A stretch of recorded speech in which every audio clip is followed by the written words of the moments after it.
শেষ হয়ে যায়, কিন্তু আমার মায়ের হায়াত শেষ হয় না। মুঈনুদ্দিন চিশতি কাঁদে আর কয়, আমার মাও তো আমার বলছিল আগামী বছর আমার নিয়ে হজ করবি।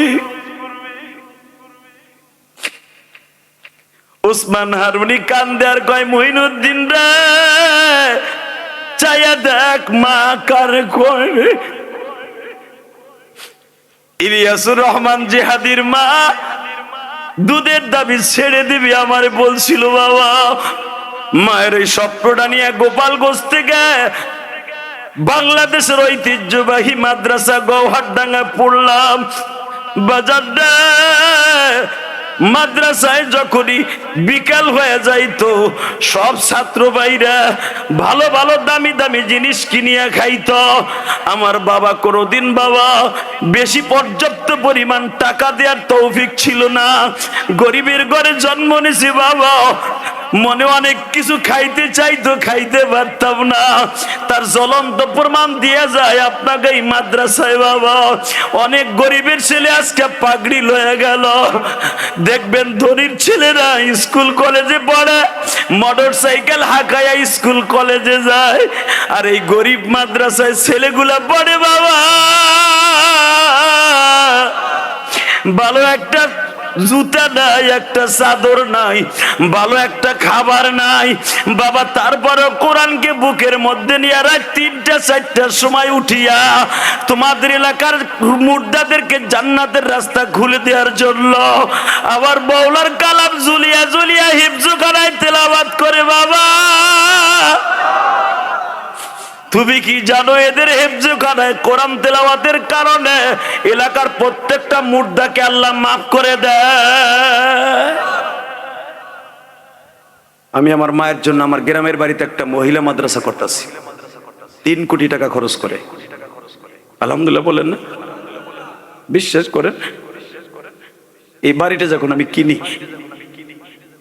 আমি আল্লাহরে বলছি, আল্লাহ আমি ঢাকায় মসজিদ মাদ্রাসা করছি কোটি কোটি টাকা খরচ করে। ওই যে আপনাকে সভাপতি গেছে, জিজ্ঞেস সভাপতি আছে, ওই সভাপতির জিজ্ঞেস করেন, বাজে গল্প আমি মানি না। বাংলাদেশের কোন বক্তা স্বাধীনতার পরে নিজের অর্থায়নে জায়গা কিনে ঢাকায় মসজিদ করে নাই, আমি গুনাহগার করছি। সভাপতি দেখাইছে, নামাজও পড়ে দিয়েছে, আলহামদুলিল্লাহ বলতে পারলেন না? এই মসজিদটা বানাবার পিছনে ইতিহাস আছে। আমার মা আমার 12 বছর বয়সে বলছিল, ইলিয়াস রে কোনোদিন টাকার মালিক হলে একটা মসজিদ বানাইস, একটা মাদ্রাসা বানাইস। বানাইছি বাবা, 4 কোটি টাকা খরচ করছি। 3 তলার ছাদের এখন ঢালাই হবে, আলহামদুলিল্লাহ বলেন। শুধু আপনাকে 2টা পাও ধরে বলে দিয়ে যাই, জীবনে বাড়ি গাড়ি ঢাকায় যা করছে এগুলো সব আকাম। যদি জান্নাতের কোনো একটা কাম করে থাকে সেটা মসজিদটা বানাইছে। ঢাকা জিনজিরা কেরানীগঞ্জ 4 কোটি টাকা খরচ করে নিজে জায়গা কিনা মসজিদ বানাইছে। আল্লাহর প্রশংসা করছি, আমার মায়ের ওসিয়ত আমি পালন করতে পারছি। এতিমখানা করছি, শত শত ছেলে আবার এতিমখানায়। বাবা যেই মাদ্রাসা আমি আজকে সেই মাগরিবের নামাজ এসে পড়ছি। আমি সভাপতির সাথে ওয়াদা দিছিলাম যে আপনার দেশে প্রধান বক্তা যায় রাত 10টার পরে, আর আমি যাব মাগরিবের নামাজে পড়বো ইনশাল্লাহ। মাগরিবের নামাজ পড়ছি, রেস্ট লইছি, সভাপতির বাসায় খাবার খাইছি। লোকটা অনেক ভালো মানুষ, দিলটা অনেক নরম, মারহাবা বলেন।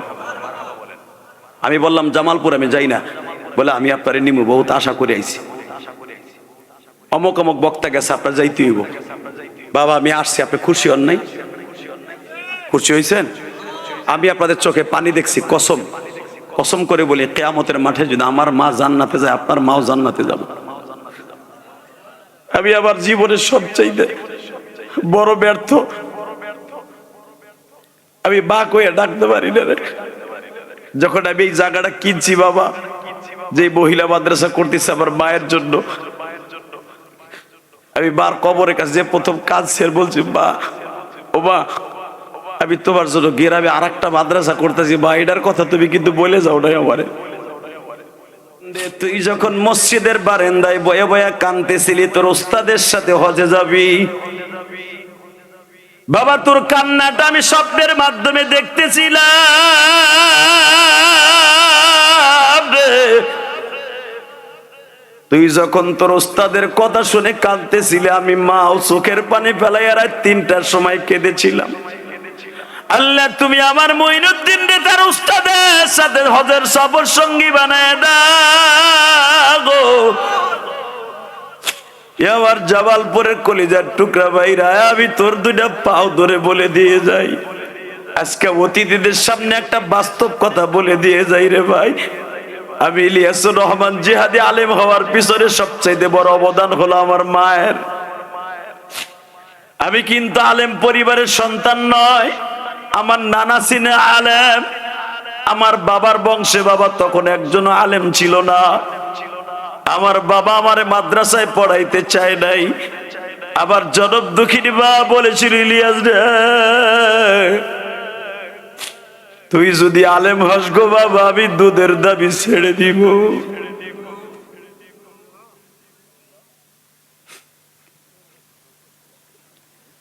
আমি তখনও বুঝতে পারি নাই দুধের ঋণ কত দামি ঋণ গো যুবক। যেদিনকে হাদিসে তাফসিরে পড়লাম মায়ের দুধের ঋণের মতো পৃথিবীতে কোনো ঋণের বোঝা নাই, সেদিন আমি বুঝছি আমার মা আমার কেন এই কথাটা কসম দিয়ে গেছে। মা তুমি কবরে কেমন আছো জানি না গো মা, মা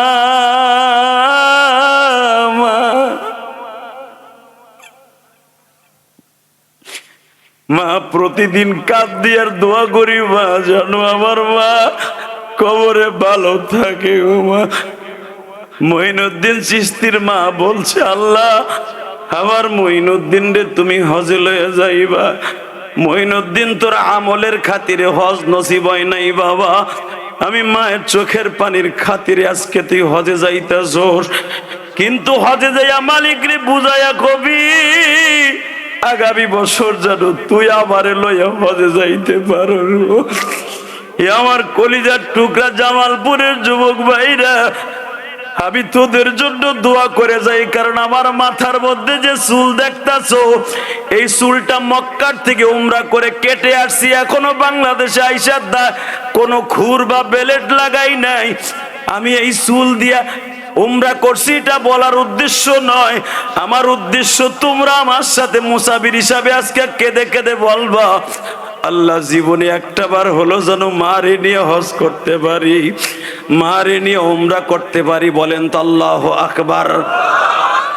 এ জামালপুরের লক্ষ্মীর চরের যুবক ভাইরা, মায়ের দোয়া ছাড়া কেউ হজ করতে পারে না।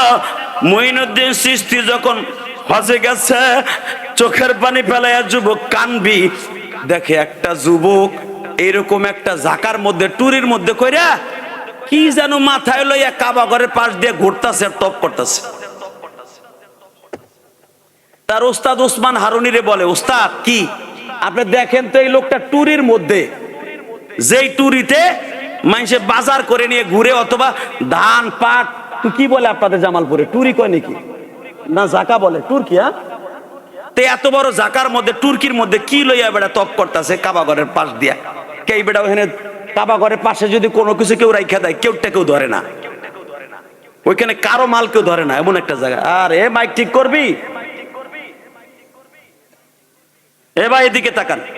যখন বলছে উস্তাদ আপনি ওনার একটু অনুরোধ করেন, ওইভাবে 60টা চক্কর মারতেছে মানুষের ধাক্কায় ধাক্কাইয়া, কিন্তু ওনার জাকার মধ্যে কি ওইটা থুইয়া দেখ কেউ কি নিব নাকি। ওসমান হারুনি আসতে যে আসসালামু আলাইকুম হাজ। ওয়ালাইকুম আসসালাম, কেফা আলেক, আলহামদুলিল্লাহ।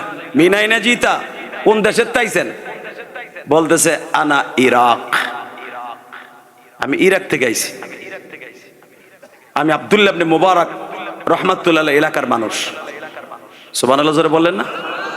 পৃথিবীর জগৎ বিশ্ববিখ্যাত ওলি এবং সবচেয়ে বড় মুহাদ্দিস আব্দুল্লাহ ইবনে মুবারকের বাড়ির এলাকার মানুষ। তো তুমি এই জাকাডারে লইয়া টুরি ডারে লইয়া ঘুরতাছো, 60টা চক্কর মারতাছো মিয়া, এটা কি নামায়া তপ করতে পারো না? ওই যুবক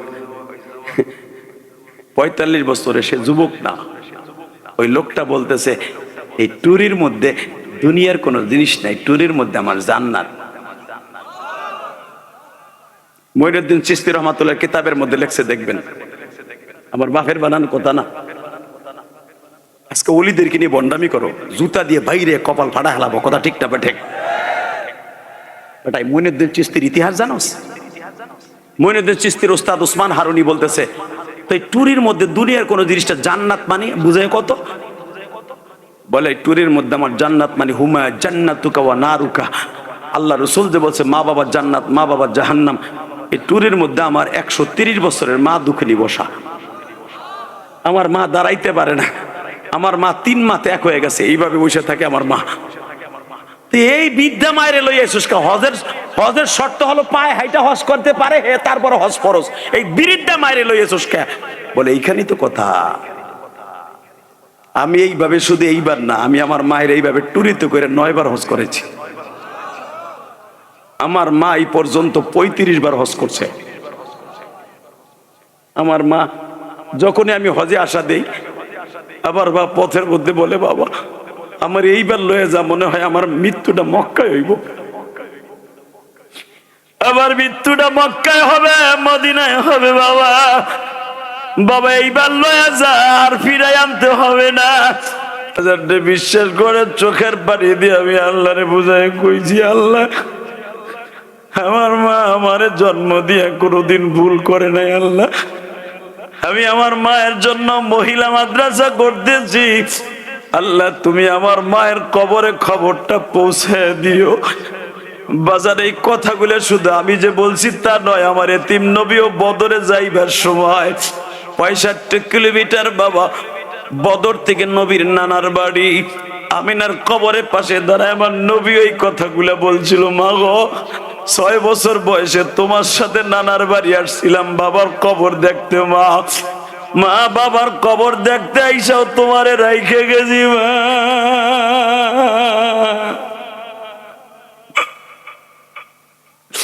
তোমার মোহাম্মদ আজকে বদরে আসছে ইসলাম কায়েম করার লাইগা, মা তোমার মুহাম্মাদের কথা শুনতেছো কিনা মা বলো। বাজার আমি আপনাদের 2টা পাও ধরে বলে দিয়ে যাই, আমার নবী যদি কাকুতি বিনতি করে মায়ের কবরের কাছে বয়া বয়া কাঁদতে পারে, আবার তালবেলি বাবাজিরা তোরা কি কাঁদতে কাঁদতে বাউলারে বলতে পারোস না, আল্লাহ আমার বাবা গরিব মানুষ আমার বাবারে ভালো রাখো, আমার মা গরিব মানুষ আমার মায়েরে ভালো রাখো, আমার মায়ের হায়াতকে লম্বা করে দিও। এইভাবে যদি কোনো তালবে আলিম কেঁদে কেঁদে বলে, কোনো দাড়ি পাকা মুসলমান বলে আমার মায়ের কবরে ভালো রাখো, আমি আল্লাহকে সাক্ষী রেখে বললাম আল্লাহ আপনার বাবা মায়ের কবরটা জান্নাতের বাগান বানায় দিবে। হে জামালপুরের মুসলমান, আর মাত্র কয়েক মিনিট কথা বলবো, মাত্র আমার দিকে তাকায়া বলো, প্রায় 2 ঘন্টার মতো আলোচনার পিছনে যদি একটা কথা ভালো লাগে যুবক, লাভ দিয়ে তুই দাঁড়ায় বলতে পারবি জীবনে হুজুর আমার মা আছে বাবা আছে, কোনোদিন তাদের সাথে বেয়াদবি করুম না। যদি এই ওয়াদাটা দিতে পারস, আমি তোর সাথে ওয়াদা দিয়ে গেলাম তুই মঈনুদ্দিন চিশতির মতো যুবক বয়সে হজ করতে পারবি, উমরা করতে পারবি, কোটি কোটি টাকার মালিক হবি। যুবক রে, মার মতো দরদি এই জমিনে পাবি না। কত যুবক কলেজে লেখাপড়া করো, যখন কলেজে রওনা দাও দেখবা কেউ তোমার জন্য তাকায়া থাকে না, একজন মাত্র দরদি তাকাই থাকে, তার নাম হলো মা, তার নাম হলো বাবা।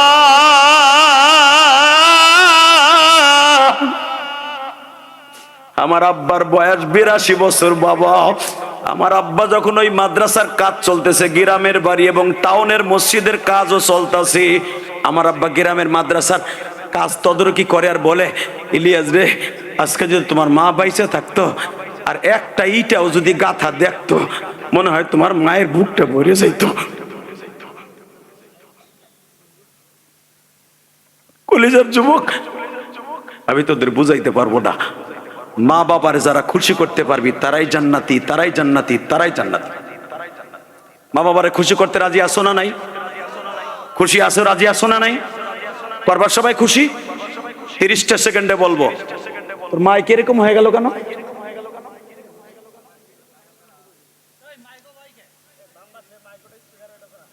এই স্পিকার আমার দিকে ডাইরেক্ট মারতো, মাইক মার, মাইক আমার দিক ঘুরা, তোর বাহির আওয়াজ দিতে হবে না। এই মাস্টার বাড়া, মাস্টার বাড়া, মাস্টার বাড়া, লিল্লাহে তাকবীর, আরো বাড়া, আরো বাড়া, একসাথে বলেন। এই যে তুই আওয়াজ বন্ধ করে রাখছিস কেন? এই আমার দিকে তাকান, আরো বাড়া, ব্যাস বাড়া, টন বাড়া। বাবা শুধু আমার দিকে তাকান, মা বাবার খেদমত করতে রাজি আছেন না নাই? পারবে যুবক? পারবি? আমি আমার জীবনে আমার বাবাকে নিয়ে 2009 সালে আমার আব্বাকে নিয়ে হজ করছি। আমি 21 বার হজ আর উমরা করছি, 21 বার। আমার জীবনের সবচেয়ে বড় গোল্ডেন চান্স হয়েছিল 2009 সালে। আল্লাহু আকবার জোরে বলতে পারেন না? 2009 সালে যখন আমার আব্বাকে নিয়ে প্রথম আব্বার জীবনে প্রথম হজ, আমার জীবনের ওইবারে হলো 6 বারের হজ। তার আগে আমি তার 6 বার গেছি। তো আমার আব্বাকে যখন কাবা ঘরের সামনে খাড়া করাইছি, যেদিন চলে আসবো মক্কা ছাইরা, আব্বার বললাম, আব্বা আমরা আইছি সবার আগে, জামু কিন্তু সবার আগে, আমাকে ফার্স্ট ফ্লাইট আইছি, ফার্স্ট ফ্লাইটে জামু। আব্বা আরাফার মার শেষ করে আইছি, বিদায় তপ করতেছি, তোমার একটা কথা কই। কি বলো? আমি তোমার কাছে 2টা জিনিস চামু, যদি দাও, আমার তোমার পরে আমার কোনো দাবি নাই। সন্তানেরও কিন্তু বাবা মায়ের উপরে দাবি আছে, জানে? খালি মা বাবার দাবি না, সন্তানেরও দাবি আছে। এই মাসলা বুঝেন? মা বাবার যেরকম হক আছে, সন্তানের হক আছে মা বাবার উপরে। আমার আব্বা কয়, কি আমি আর তোমার কি দিব, আমি দোয়া দিতে পারি? তখন আমি বললাম, এই যে কাবা ঘরের 162 কেজি স্বর্ণ যে কাবার দরজার ভিতরে, মারহাবা বলতে পারলেন না? পুরা দরজার চৌকাটটা, দরজাটা সহ 162 কেজি স্বর্ণ। আব্বা এই স্বর্ণের দরজাটার আমি তোমার ধরাম না। আব্বার এইভাবে উঁচা করে ধরলাম। আব্বার স্বর্ণের চৌকাটটা একটু ধরলেন। যারা হজ করছেন তারা বুঝতে পারবেন, যারা উমরা করছেন তারা বুঝতে পারবেন স্বর্ণের ওই দর চৌকাটটা ধরা কত কষ্ট। আব্বারে কষ্ট করে উঁচা করে ধরলাম, আব্বা একটু ধরলেন, নিচে নামাইলাম। নামাই আব্বারে বুকের মধ্যে নিয়ে বললাম, এখন চাবন তোমার কাছে। কি? 2009 সালের কথা বলছি। কি চাবা? 1 নম্বরে তুমি আমারে মাফ করে দিবা। 2 নম্বরে আমার মা দুঃখিনীরে তুমি মাফ করে দিবা। কারণ দুনিয়ার কোন স্বামী যদি তার স্ত্রীর মাফ না করে, সে কোনোদিন জান্নাতে যাবে না। আল্লাহু আকবার জোরে বলতে পারলেন না? কোন বিবি জান্নাত হারাম, হারাম, হারাম, হারাম। সে যত বড় রাবিয়া বস্তির কাতারে চলে যাক নামাজ পড়তে পড়তে, স্বামীর একটা হুকুম অমান্য করার কারণে সে জাহান্নামী। বুঝছিস চাচা? চাচি ঠিক মতো বাদ দেয় না। তাকান এদিকে, মুসলমানের পোলা, মহিলার আসছো ভালো করে বুঝো। এই কোন মহিলা জান্নাতে যেতে পারবে না স্বামীকে খুশি করা ছাড়া। আল্লাহু আকবার জোরে বলতে পারলেন না? তো আমার আব্বারে যখন বললাম, আব্বা আমি তো ছিলাম 12 বছর বয়স, আমি জানি না তুমি আমার মার কাছে কি ব্যবহার করছো না কি পাইছো, তুমি আজকে কাবা ঘরের সামনে দরজার সামনে দাঁড়ায় আমার মায়ের মাফ করে দিছো। তাকান এইদিকে, আমার মা আমার আব্বা এইভাবে হাত তুলছে। আল্লাহ তোমার কাছে আমি 2টা জিনিস চাই, আমার ইলিয়াস যত মাহফিলে যাবে অন্তত 1-2টা মানুষের চোখ দিয়ে হলো পানি ফেলাইবা। এই যে আপনারা আমার ওয়াজে কান্দেন, ইউটিউবে ওয়াজ শুনে কান্দেন, এটা আমার ক্রেডিট না যুবক রে, এটা আমার বাবার দোয়া, এটা আমার মায়ের দোয়া। আমার বাবা কাবার সামনে বসে বলছিল, মালিক আমার ইলিয়াসকে তুমি যত মাহফিলে নিবা যুবকদের চোখ দিয়ে পানি ফেলাইবা। একটা লোকের চোখ দিয়ে হলো বাবার বয়সী লোককে দোয়া করাইবা। 2 নাম্বার আমি ইলিয়াসের মাকে মাফ করে দিছি, তুমি তারে জান্নাত দিবা। যুবক ভাই, আমি যদি আমার বাবারে বুকে নিয়ে মাপ চাইতে পারি, তুই কি পারস না? আমার সাথে ওয়াদা দে, যদি জান্নাতের মহাপুরুষ হইতে চাস, মঈনুদ্দিন চিশতির মতো যদি বারবার হজ করতে চাস, আমি তোদের কাছে 2টা পাও ধরে অনুরোধ করে যাই, মা বাবারে মাঝে মাঝে বুকে নিয়ে মাপ চাবি, মার কপালে চুম্বন করবি, মার কাছ থেকে তুই দোয়া নিয়ে আসবি। আমার রাজনীতিক ভাইরা